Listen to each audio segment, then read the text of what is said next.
जो आगे चलकर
डॉक्टर डूम पेट्रोल से पूछता है, तुम्हारे फादर की हालत कैसी है?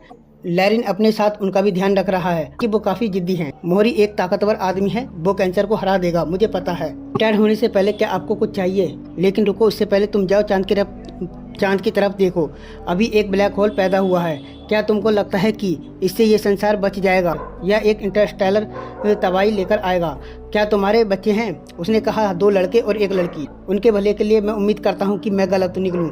फिर डॉक्टर डूम वहाँ खड़ा होकर सोचने लगता है और अगले सीन में वो अपने स्टडी रूम में कुछ लिख रहा था, जिसमें वो बोलता है, हर एक गुजरते साल के साथ मेरे अंदाज़ा लगाने की शक्तियाँ खत्म होते जा रही हैं। आगे लिखने के बारे में डॉक्टर डूम कुछ सोच ही रहा था। कैंग उसके सामने आ जाता है।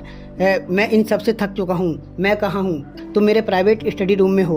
ओह, मुझे तो कहीं और जाना था। मेरे साथ ही ऐसा क्यों होता है? मुझे लगता है कि तुम टाइम में इतनी बार आगे पीछे हो चुके हो। तुमने अपने बॉडी सेल्स को डैमेज कर लिया है। तुम्हारा दिमाग चलना कम हो गया है। फिर कैंग बाहर तारों को देखता है। वो तारा अभी भी चमक रहा है, तो इसका मतलब है कि मैं 21वीं शताब्दी के बीच में आया हूँ। डूम बोलता है, काफ़ी सही अनुमान लगाया है। उन्होंने मून की बैकसाइड पर एक ब्लैक होल बनाया है। कैंग बोलता है, डिपेंड करता है। मैं नहीं जानता कि मैं कौन से टाइमलाइन से हूँ। कैंग, मैं तुम्हारे साथ क्यों जुड़ा हुआ हूँ? हमारा कुछ दूर का क्वांटम रिश्ता है। डॉक्टर डूम कैंग को ड्रिंक्स ऑफर करता है। कैंग बोलता है कि मैं अपने कंपटीटर के साथ नहीं पीता हूँ। तुम तो बोल रहे थे कि हमारा कोई रिश्ता है। तुम अपना मास्क हटाकर बोलता है कि एक भले काम के बदले 10 बुरी चीजें होती हैं। क्या है, तब तो भले काम को मत करो। कैंग बोलता है कि तब तो भले काम को ना करो तो ही अच्छा है। ये बात तुमको एंडलैंड प्रोजेक्ट को बोलनी चाहिए। एक कलाकार था, वह हर एक रंग से चित्र बनाता था, लेकिन एक रंग उसका खास था। तब उसके पास वो रंग खत्म हो गया। दोबारा वो रंग उसे कहीं और नहीं मिला। ये कहावत जानता हूँ, ये रंग है खुशी, जो तबाही लेकर आती है। उस रंग को ढूंढते ढूंढते वो बूढ़ा हो गया। इतना बूढ़ा कि वो पेंटिंग करने के लिए एक ब्रश भी नहीं उठा सकता था और फिर कभी पेंटिंग ना बना पाया। खुशी दिक्कत नहीं है। दिक्कत ये है कि हम खुशी के पीछे पागलों की तरह भागते हैं। तुम तो सेंटी हो रहे हो, लेकिन अपनी बात पूरी होने से पहले ही कैंग वहाँ से चला जाता है।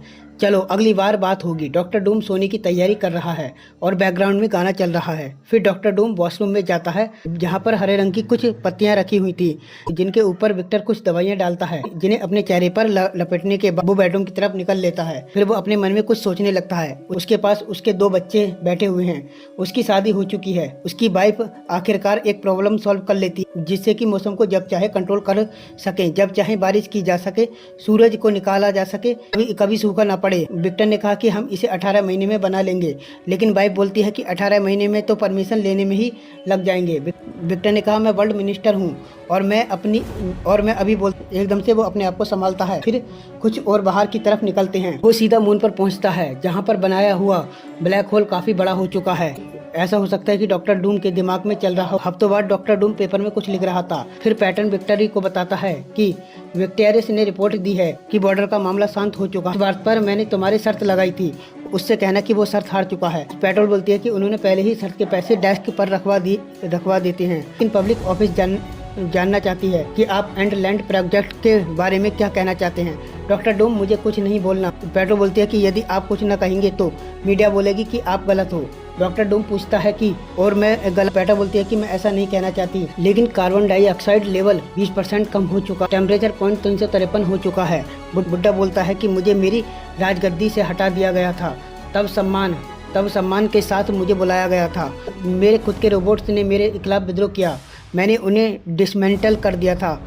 तुमको लगता है कि मुझे फ़र्क लगता है कि ये मेरे बारे में क्या कुछ बोल रहे हैं? और जहाँ तक पत्रकारों की बात है, गुड मॉर्निंग स्टीव को पकड़कर वापस लाया जा चुका, तो आप प्रेस के सामने कुछ नहीं कहना चाहेंगे? अपने फादर की तरह ही खतरे उठा रही हो।